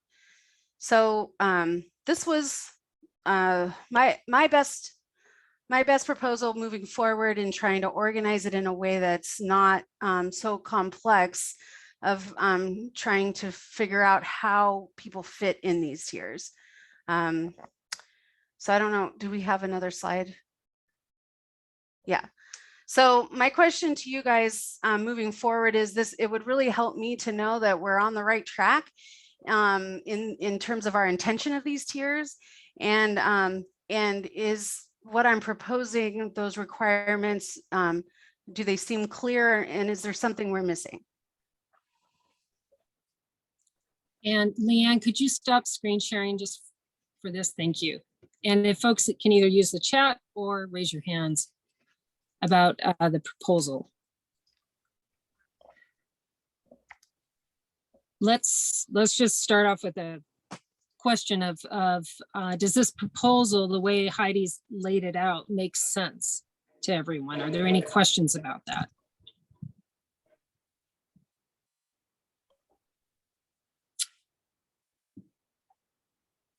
Are there? I don't have any seeing- questions. I think it's pretty clear. I actually like the layout, and I like the different levels of funding for the different programs. It really, especially the third one, where it really pushes innovation and it encourages current grantees to move their process, expand their program, move it forward even more than what they're already getting. Thank you, Trevor. Other thoughts on the proposal as presented?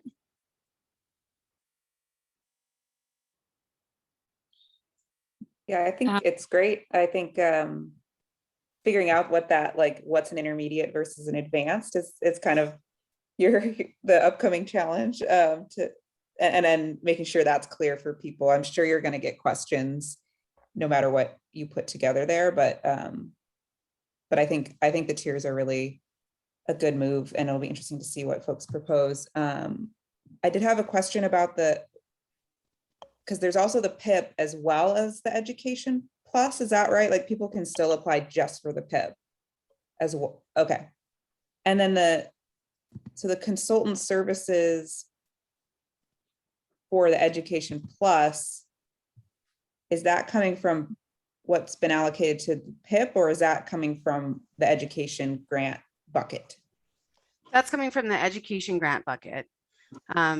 And so the education grants are still going to be paying their little portion, the little portion that I already fund for just the PIPs that Leanne adds to encourage the folks who just want construction PIPs to add in that education side.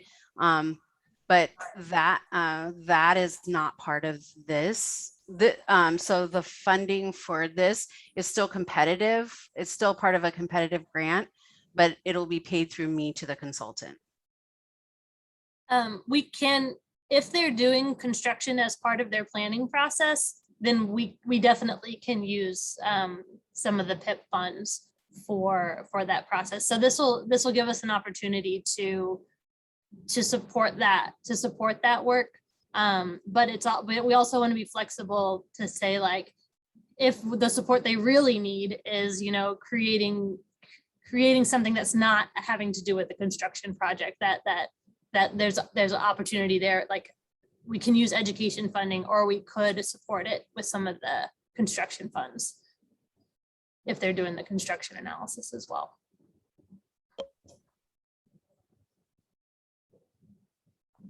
Other feedback on the tiers as presented?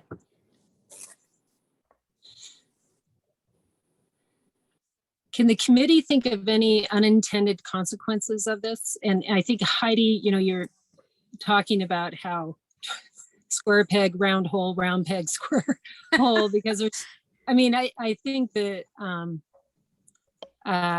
it's never been done to look at the various stages of development of a safe routes to school education program, and there are many different programs out there.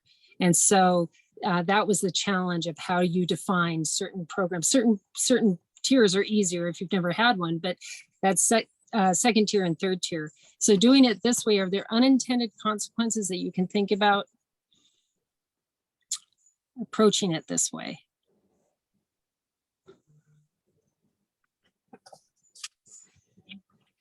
It looks like two people have their hands raised, Rob and Danny.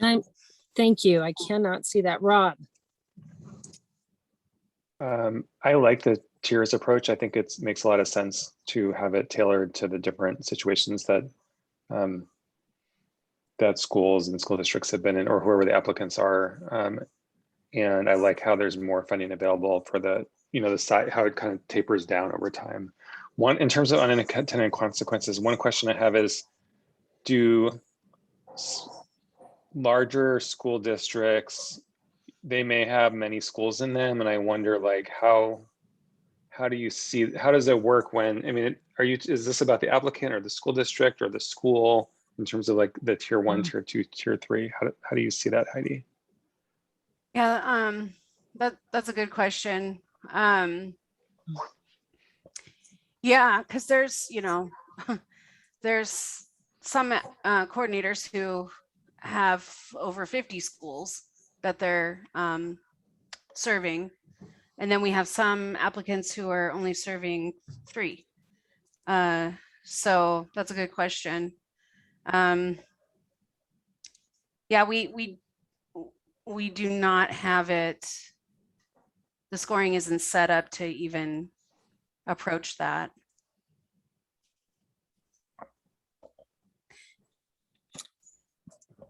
Lanny, you had your hand up. Dana, I'm sorry. Danny. Thank you. Danny, you had your hand up. Yeah, I was just trying to kind of like think through it and kind of, it's a similar question of like, not just on the school district scale. And by the way, you don't just have applicants that apply for 3 schools, you have applicants that apply for 1. So just trying to think through like, we're in a situation where like I'm the tribe's transportation planner and the first one it's had in like 15 years. So it's kind of possible for an institution to go backwards, right? Like, so I guess it's just like, is it an assessed on like a year-to-year thing? Like you just ask people to identify as one of these tiers every time, or are we determining it? Yeah, I wanted to go away from determining it, mainly because there is so much variation within.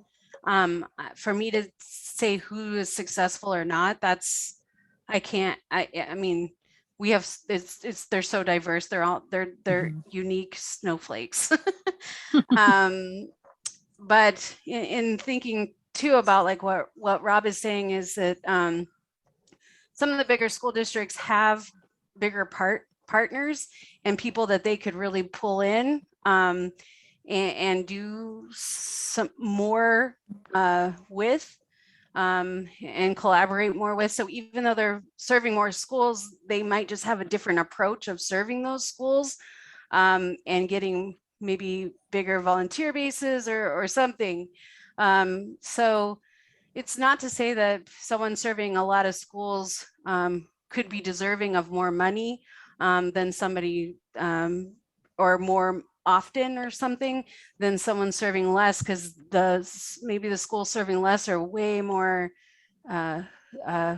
communities of need to some extent, and MPO funding could maybe help some of the bigger schools, or so I feel like there is some, it would be hard to even account for that in the scoring of like how big your school is, because then we get into the equity issues of just because you're serving small schools doesn't mean you don't deserve the money, or that you deserve more money than somebody with more schools. I mean, so I think we would get ourselves into that where we would be doing the opposite of what we're trying to do.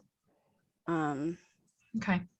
Yeah, I was just trying to think through like, okay, how does that work for, such different institutions as like, if you're looking at like a safe routes to school coordinator for the Portland Public School District versus like me as one little transportation planner. But I actually do have, like I'm a paid position and I have a lot of capacity to do this, but my institution may not forever, like they don't, like when a person changes jobs in a rural area, it's pretty hard to replace those people with skilled work.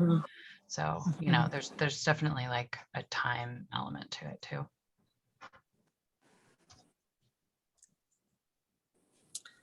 Other thoughts on the proposed tiers and requirements? Could I just get kind of a barometer feeling of people just with your thumbs, like, yeah, and I want to pause here because I think this is really going to be needed at the November. So this is it's not a decision, it's a barometer reading if we're on the right track with this approach, with some caveats. I mean, figuring out some things, definitely data sources. I've got yes, okay, yes. Dana, Noel, okay. Lauren, what are you thinking? Oh, I see I'm sorry, I didn't see your thumb. All right, and Trevor and Sunny, you may have put it up, but I was looking elsewhere. Okay. All right, so move forward with refining this, and then this idea of, you brought up, Heidi, you're not sure how you would weigh one school versus multiple schools in light of some of the equity issues. Yeah, it would be I'm willing to look at, look at it and maybe talk through some ideas with folks of like what that would mean. I just thinking off the cuff, it's when Rob first mentioned that, I'm like, yeah, some of the larger programs might need longer term funding or more funding. But at the same time, I mean, there is some things that we could do maybe that the 100,000 is max for serving more schools maybe, and not as much maybe for less schools. That's one way to do it. But then you run into the issues that there may be more costs to run a smaller program in a rural area than maybe a larger program where they have multiple sources of funding or multiple partners helping out. So yeah, I'd be hard pressed to really have a cut and dry, yes, larger programs serving more schools should have more money or for longer periods of time. Just because there's so many other equity issues that can come up with that we may be unintended consequences too. So. And may I ask something? And it's like, if someone does receive the Education Plus grant, that school still is eligible for hub services? Yes, whether you're Any funded school or eligible. Yeah, like, I mean, the hub does have some tasks of helping to support the grantees, but they also, all the trainings they do are open to anyone. All the materials they make are open to anyone. The hub meetings are open to anyone that wants to come.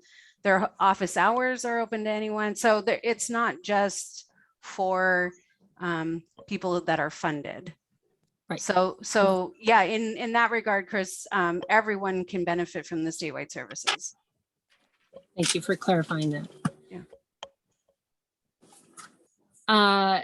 So with the committee, is the committee thinking you can move forward on this, or do you want to wait until November when you have a little more time to look at the scoring sheets along with or scoring criteria along with the construction? I just get a feel if you're ready to move forward for education, so Heidi can start battening down the hatches on this. And I will put another little caveat in here.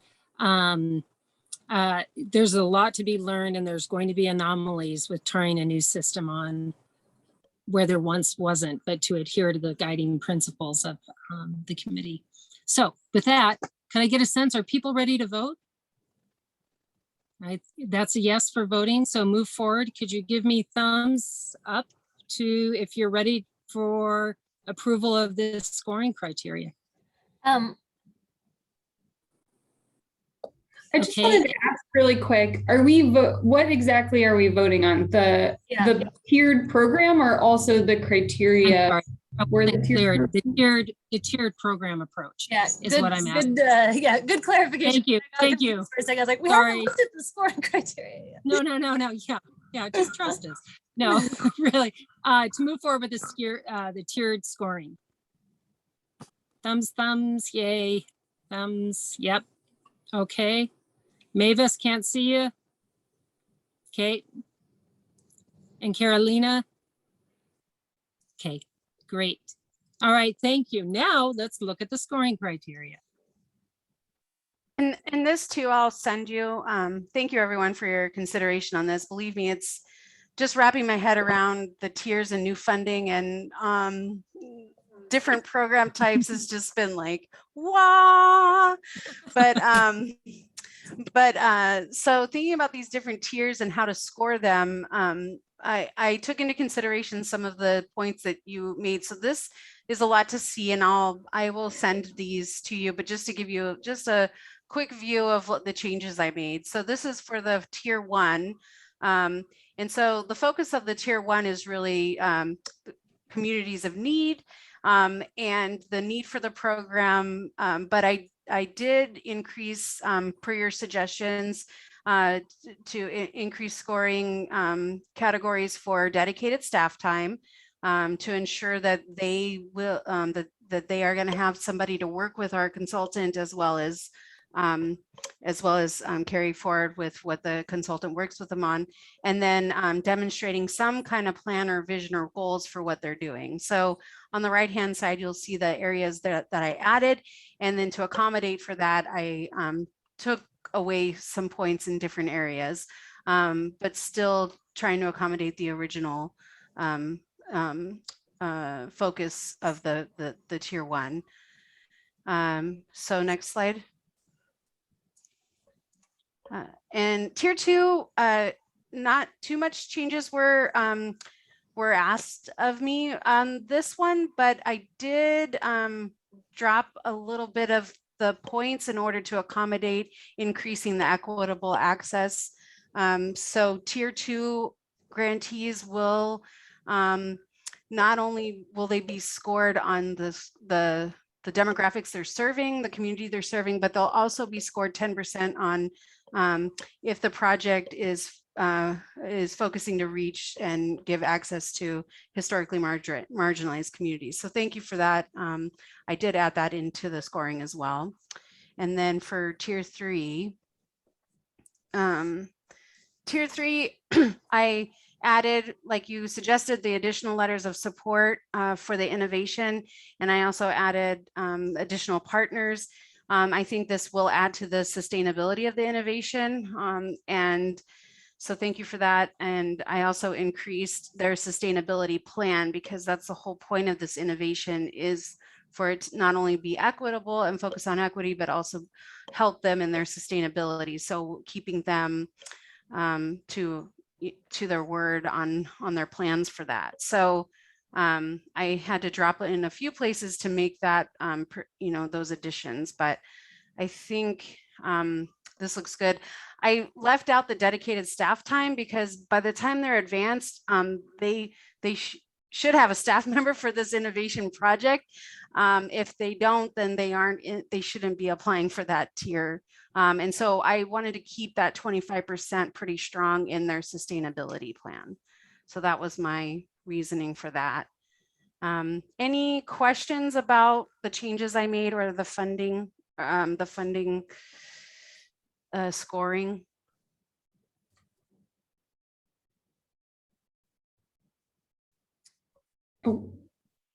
Noelle's hand is up. Sorry, I know I ask a lot of questions. It's why we love you. Like, yes, bring it up. Hope so. Hope so. There's so many holes that we should consider. I just had a question about the innovation part, and whether it could be for like a pilot project where maybe there might not be a sustainability plan because it's a new idea and maybe it'll fail, but we want to try it, kind of thing. And just wondering if that was or how they might put that into the sustainability piece, because I think sometimes people are hesitant to apply for funding for a new thing if they aren't even, aren't sure it's going to work, but they're never going to try it unless they have some support. So that was just something to consider. Yeah, I thought about just having the focus of this grant, instead of being innovation, be sustainability. And then that way innovation could just be basically a focus rather than the focus. And so this is, but I didn't want the sustainability grant to just fund a staff member because they don't have funding for that staff member. So that's where I ran into that problem with like, how do you, so if we're, I don't know if that is a person that would, an agency that would fit in here, if they're just looking for a pilot project, but they're really reliant on funding outside of that pilot project. So if they are sustainable, and they just want to run a pilot project, but it might not be innovative. Is that what you're asking? More like if they have an existing program, but they want to try something new, say, something in the middle schools that they haven't ever done. They've only done elementary school.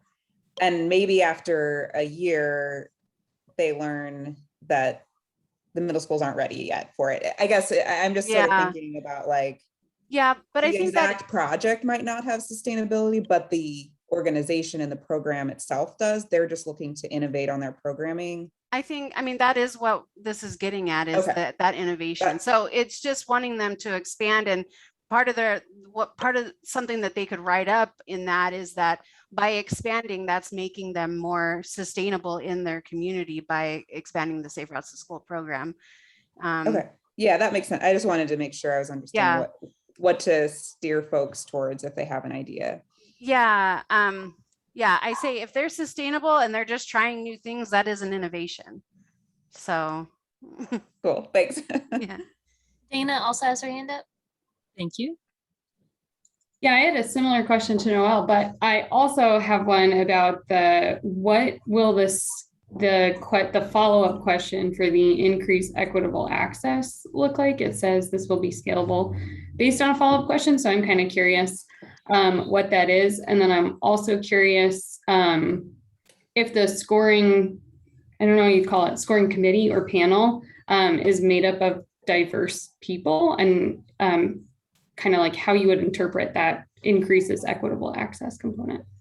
Yeah, so we just really want the project to be like, we're not like they are focusing on all kids, but what is it about the focus in their project? How is that getting more accessibility to the historically marginalized group, whether it's their entire population who are historically marginalized, or just a focus like they need to have some sort of a plan for how they're leading, how they may be incorporating that into their project. And so I didn't want it to just be a yes or no to say, oh, are you going to focus on historically marginalized?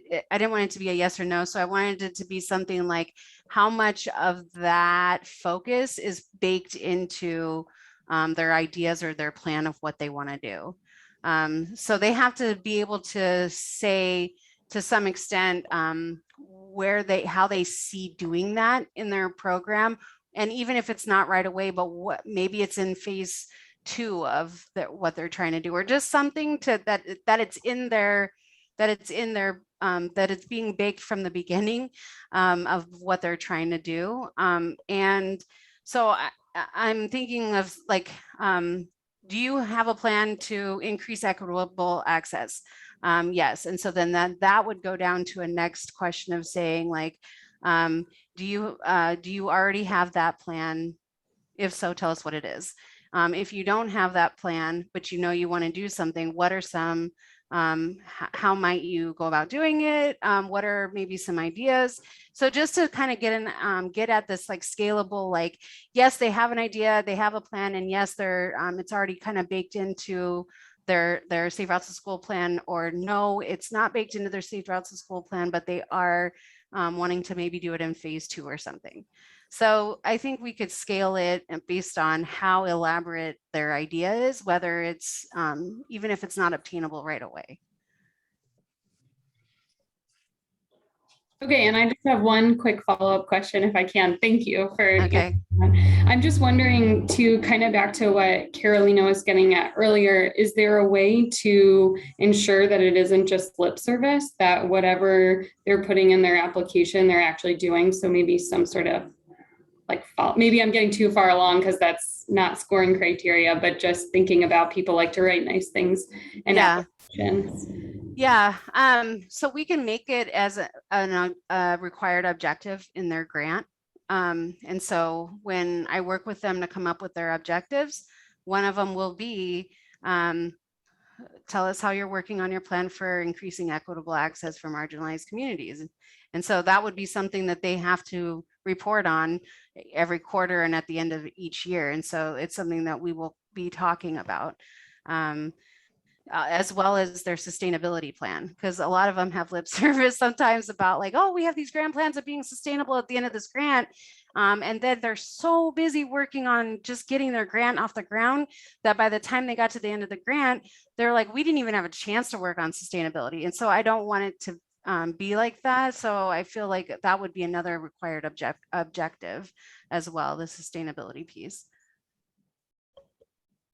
Heidi, could you just spend a moment and talk about who's on the panel for scoring? Oh, sorry, I forgot to answer that. Usually it's Leanne and I, and somebody else from ODOT that's not so close to our program. We have talked about asking an external person. It's sometimes difficult to find that because the Safe Routes community is so, either a lot of them are involved in some way, shape or form of some application. And so we want to make sure that they aren't a part of an application process or helping people with applications. And so looking outside, maybe in the active transportation realm, like last time we asked Jessica Horning from Bicycle and Pedestrian Program here at ODOT, because it was like, she's close enough to bicycle and pedestrian safety programming, but not enough to where she knows much about each of the programs or is biased on that regard. And so we try to stick with somebody who's in active transportation just because they get the programming a little bit better. Does that help? Okay. Thank you. Thank you. I'm just looking at the time for wrapping up. So I just wanted to do a quick wrap up of next steps. I know, Leanne, you have a next step slide, but just for this portion, Yeah. that we send out the revised criteria. Yeah.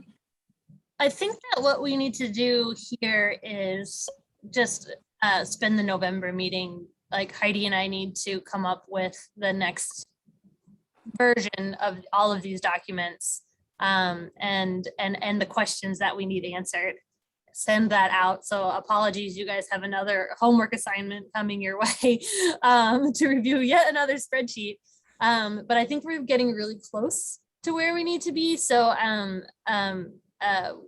one more round of data gathering, and I think focusing on the November meeting on getting to where we can approve the scoring criteria, but understanding that November is when we need to kind of make that call. That's the drop dead date. That's we need to have it by then, or we have to push our timeline in 2022, which we don't, which I think would be detrimental to the larger program. So things like Noel, I'd be interested in like meeting one-on-one with you to talk about the construction program. And if there's anyone else on the committee that has like a lot of detailed questions running through their head that was like, I just didn't want to ask them all in the meeting, please let me know. I'd love to schedule a meeting with you so that we can brainstorm together and really try to leave no stone unturned to reach our ultimate goal, which is to reach the students that need it most with the programming that's going to help the most. So thank you all for your thoughts and discussions. We don't need to vote on the scoring criteria today, is what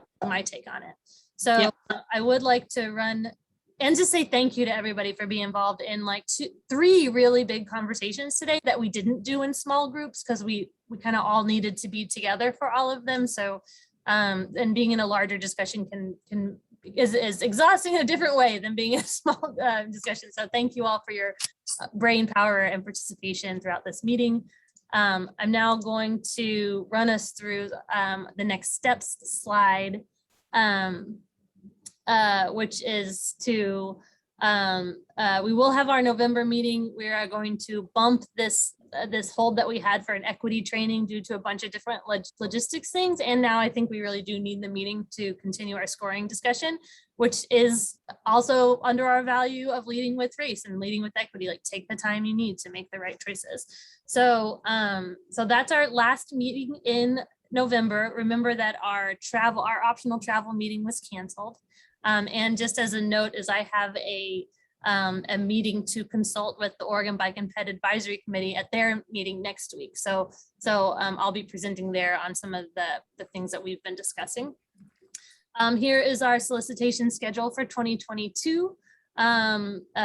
Apologies for not having dashes in the right places, but you'll notice that April is where we're going to make a recommendation on the Safe Routes to School education grants, and November is when we'll make the recommendation on the Safe Routes to School construction grants. So we've had a great year discussing our priorities and doing the scoring criteria, and next year we'll have a great year making those final recommendations. So there's a lot of great work that you all are doing. And you'll see that this is where you can see that our application deadlines will all be lining up for all of the programs. It'll be easy to communicate it out.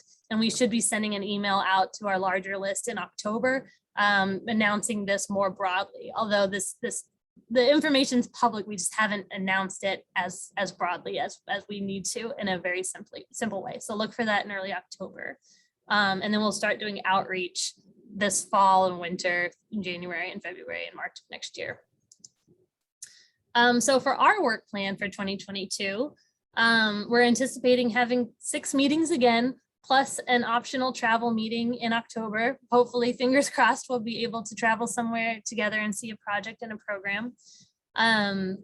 We'll start with a debrief. We'll prepare for our education recommendation. We'll make our education recommendation. We have a buffer meeting in July.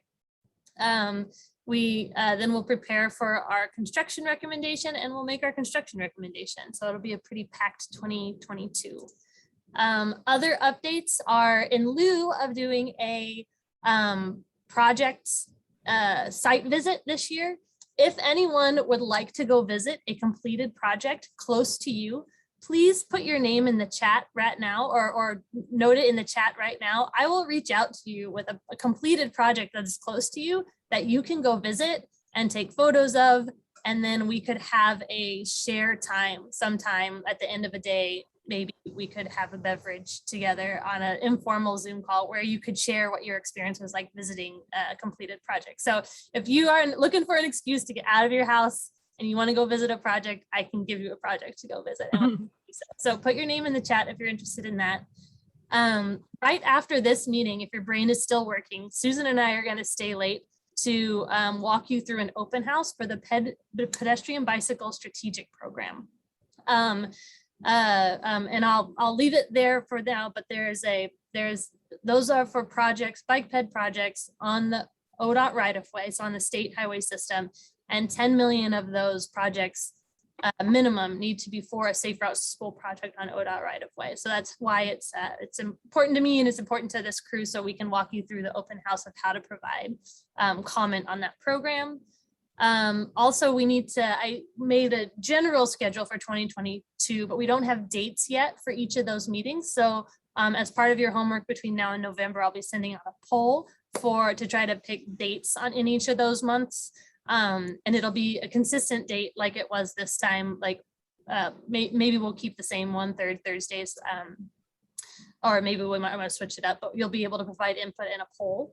And whether how you want to handle online versus in person, if online's working for you, or if in person only works for you. And this is why I'd love to gather some of that information so that we can help us make decisions about staying online or moving to some in person in 2022, how we want to do that. A couple of program highlights before we say goodbye, before we wrap up, is our project in Medford has been completed. And so there's a nice new sidewalk there, as well as some other things. A project in Cottage Grove was just completed, so a nice photo of that new sidewalk. And we have a new rapid response grantee in Scio, the city of Scio. So they are going to be working on some intersection improvements after honestly a really tragic thing that happened in Scio. So really glad to be able to help out a community that's grieving and in need. So we got to, those are some of our program highlights since our last meeting. And we're looking forward to seeing you all in November 18th. And I'll turn it over to Chris now to do a little bit of feedback from how this meeting went. I'll stop sharing so you can see faces. Louise has a question. Are you going to have office hours? In the past, we've held office hours when we're in a time where we think we're going to get a lot of questions. So for like applicants, when we're getting close to a deadline, sometimes we'll have office hours for applicants. And for this group, whenever we're making our recommendation list, oftentimes I'll have office hours if you have questions about the list. So yes, we will absolutely in 2022 do office hours as an added resource to this committee as well as to applicants for the program. Great. I see there's some questions, possibly for follow-up, Leanne, for you. Yeah, I'm about writing down some particular- names. Okay, for a particular project. So this is the point in the meeting where we, as in all meetings, just say what worked well, what didn't work well, what could be improved to make the best use of the committee's time. And again, you have options. You can say it here, you can put it in the chat, you can follow up with Leanne. But let's start with verbally, any thoughts of how this went? It was 3 hours of quite a bit. So, Rob. Louise here quite a bit. Thank you. Okay, Rob, did you have a thought? Okay. Oh, look it. I'm sorry. Baby moment. Yay. Oh. I want to hold that baby. I know. First safe Sorry, routes I to didn't school mean to. meeting. Sorry, I didn't mean to hijack the classes, but good meeting. He's getting a little bit fussy though. I think he's like too long of a meeting. No, but it was really good. Thank you. Oh, those cheeks. They're so sweet. So if there aren't any additional comments, again, chat, follow up with Leanne. We want to make the best time of your time. That would be helpful. Rob, if you want to officially close our meeting, and then whoever sticks around afterwards can get a tour of the online open house. Well, thank you for participating, everyone. I know these Zoom meetings can be kind of tiring, and so I really appreciate seeing Carolina's kiddo. It definitely makes the end of the meeting feel a little more energized. So thank you for sharing. Definitely, be interested in seeing them again in a future meeting. So, but it's just nice to see everybody, and I think we're getting good things done here, and look forward to continuing the conversations on the criteria for the 2 grant programs at our next meeting. Great. Thank you all. Thank you, everyone. all. I appreciate your time. Yeah, very much. Good to see all of your faces. I'm interested to see who has the brain width to stick on. Hey, Chris Watch, I have a question for you. Are you still there? Are you in like a camper van or something? I am. I meant to blur my background, and then I thought, well, that was kind of suspicious. I am in a, and you know what? I hope it wasn't loud, but the place I had sussed out yesterday had roofing going on today. So then I came here, and just bless Harleys. Just bless those little motorcycles, because they were like zooming around here, and I hope it wasn't loud. I haven't heard anything. I was hoping for some flowers in your, on your, in your picture, but I'm sorry, I got no flowers today. Yeah. Anyway, okay. Well, nice to see everyone. I'm gonna skip out, but I did go through the open house, so nice work on that. Oh, good. So, do you have any feedback, Rob, in terms of structurally, like how it worked for you? Was everything pretty like self-explanatory? yeah, I think the challenge is that, obviously stuff's expensive, right? And so like most communities in the state are not going to have a project on that map. And so people are going to click through it and they're going to be like, well, so I don't know how you deal with that. And, I think like creating an open opportunity for people, if you said something like, if you have, if you have a concern, I know this creates more work for you, but like if you have a state highway or ODOT facility in your community that you feel like needs some better walking and biking improvements, please feel free to tell us. So something like that. Yeah, I recognize like it's hard. We were trying to like thread this needle, right? Where the information has a real impact in terms of like people's experience, so that we can pass the information on to like the scoping teams as they're doing project development, without creating a system that says like be the loudest or most like collective group on like in order to like rank the projects or something like that, but we want to get that feedback in terms of what are the missed opportunities as well. So it's this, like we need $1 bazillion, right? And a lot more staff. And so we're working our tails off trying to do it. And I totally know that that's and I want the feedback you're giving us. And I also want people like to write in comments being like, there's no projects in my community. Like, Right. why aren't you guys fixing this and stuff? But was there a place for that at all? Like, I just don't remember seeing that, but I could be wrong. Laugh, do you have it? Do you want me to pull it up and navigate? I don't have it. The I had it open earlier today, but oh wait, here it is. Leanne have and that. company, I need to jump off because we have to drive over. And Over the pass before the. it won't let me look at it because thank I've you, already pulled Chris. it out. It won't let me. I'll take off too. Okay, Thanks, everybody. I'll do it. Bye, Hannah. Bye. Thank Oh, you, Hannah. Bye. It won't. Bye. Oh, Chris, can I ask you a question real quick? Sure. Is it just you in the van, or are you traveling with your husband or friend?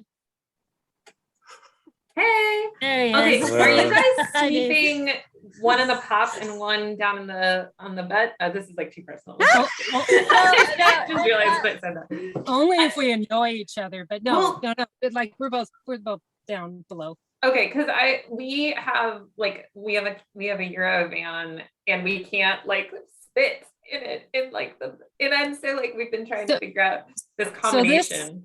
This is a mattress. It's the Mercedes mattress. Oh, that's so I mean, fancy. we just rented it. That's all we Okay. did. Just rented. I got it. In our And I can tell you 1995 my critique of it later about certain Okay, things. You get that's- pretty like, no, that Are we doesn't still work. recording? Yeah, Uh, we're still oh, recording. We are, sorry.